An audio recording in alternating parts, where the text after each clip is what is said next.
In a world filled with monsters, figurative, metaphorical, and literal, a late-night radio show offered a smooth, comforting voice for millions of people.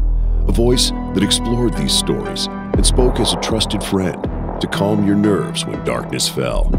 Today on Scream to Screen, we ask the simple question, who was Art Bell, whose radio show inspired a classic paranormal TV show called The X-Files? Before we probe the stories of alien encounters and strange sightings, make sure you subscribe to Graveyard Shift and let us know in the comments which true-life horror stories you'd like us to cover in the future.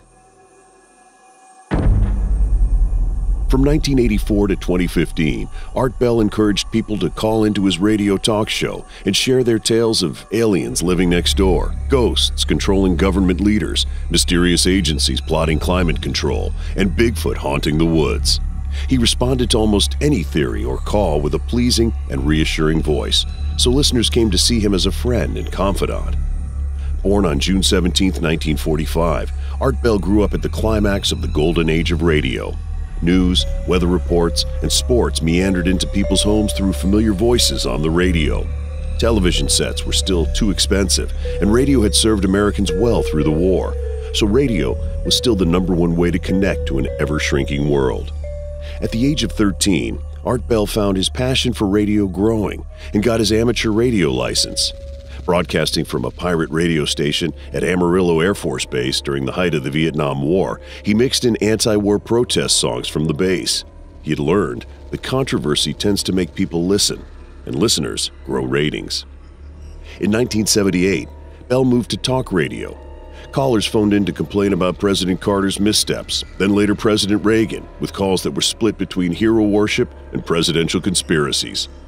But Art Bell tired of the commonplace bickering between political armchair quarterbacks and found his real gift, the darker side of the truth. Topics like gun control, CIA involvement in releasing AIDS into the world, and the mysterious Iranian arms deal of the Reagan administration blew his ratings into the sky and beyond. Did Lee Harvey Oswald act on orders from the American government? Is the military working with aliens to control the minds of the people?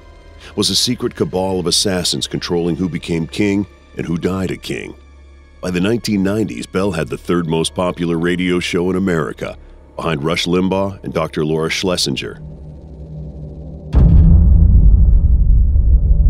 A woman named Marie had an encounter with an alien when she was about 9 years old. She was in bed asleep when the alien encounter began. She thought it was perhaps a dream until she woke up to find blood on her arms. That was when she realized the encounter was real. Marie called in on Art Bell's Inhuman Encounter line. Marie's story was a perfect example of how Bell was able to pull these tales out of the 10 million listeners he had. It began with his calm, friendly voice.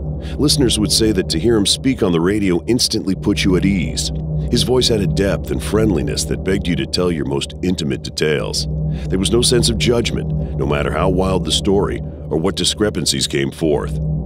Marie started by saying she didn't know if this experience had anything to do with aliens, and then she told about the alien encounter.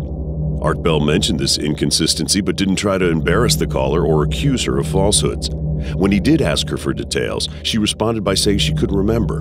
She was only 9, and it was so long ago. "What do you make of that?" Bell asked his audience. "A little nosebleed and a big imagination? I don't know, but she did say aliens." He gave a plausible explanation, but then validated her experience. One caller, a retired police officer, described a drive out to Lake Mead where he and his partner saw a young girl, about 15 years old, approach them.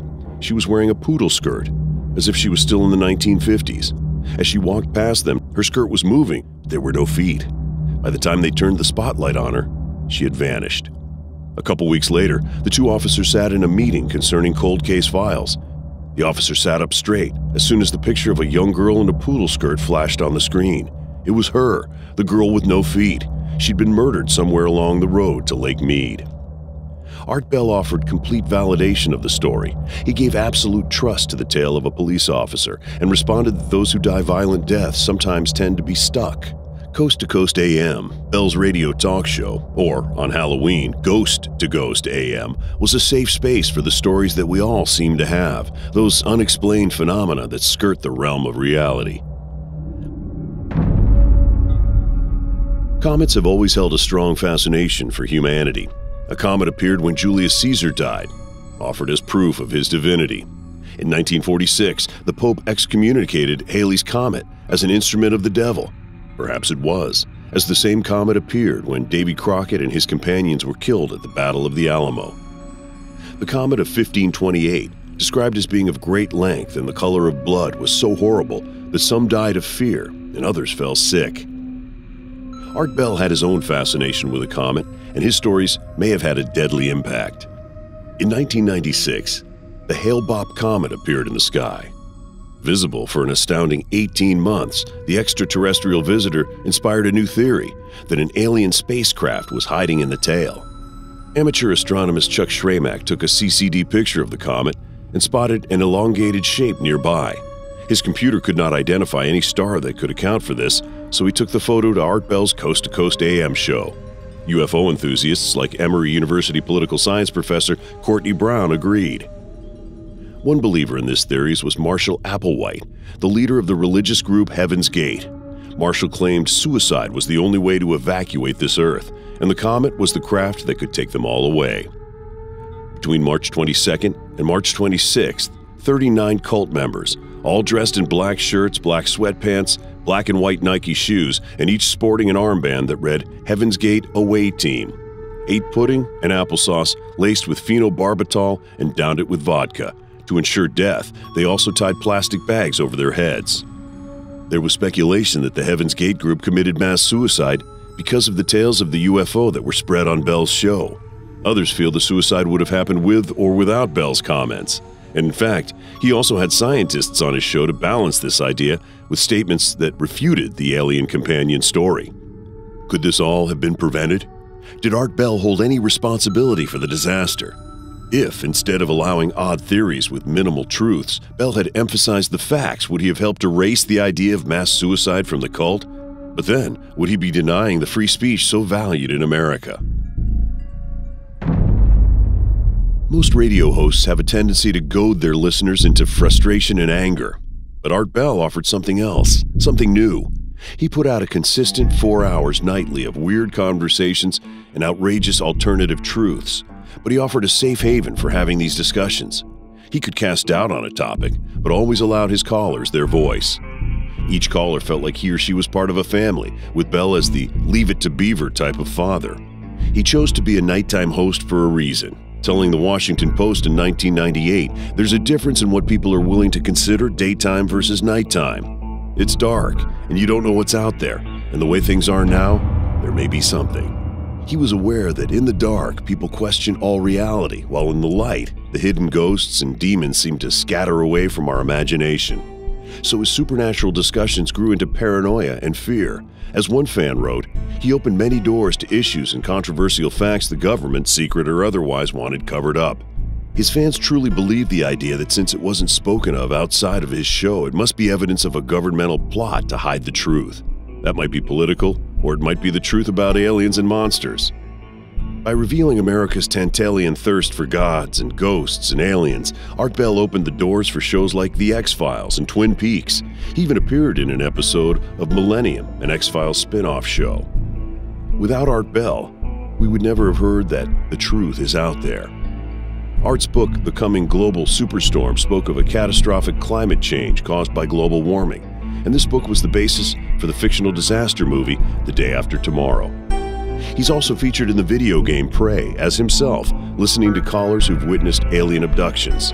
Even his rival Rush Limbaugh never made it to a video game. It would only be fitting that the man who fostered and nurtured conspiracy theories would find himself at the center of one even after his death. In 2015, shots were fired outside Art Bell's home, and trespassers were seen at night. Telling the world that his family's safety was more important than his radio show, he retired from the industry. But police never found any evidence of shots or trespassers. What was really going on? Was the hero of alternative facts adding his own lies to the universe? 3 years later, on April 13, 2018, Bell's death was announced from complications due to pneumonia. It just so happened that this April 13th was also on a Friday. Art Bell died on a Friday the 13th. And this was too much for his followers, many of whom found the date too convenient, as if it were a message to them. To many, This is proof that he didn't really die, or perhaps that he was murdered. The theories abound to this day. So what do you think? Is the man who opened up the odd and unusual really gone from us? Did he actually expose government cover-ups and conspiracies? Is it just possible that there's a hidden world that exists in the dark, an eerie land of monsters, ghosts, and aliens that we all see in some shadowy corner of our eyes? Did Art Bell allow people to talk about the shadows that really exist? Or were his callers simply making up their stories to get on the air?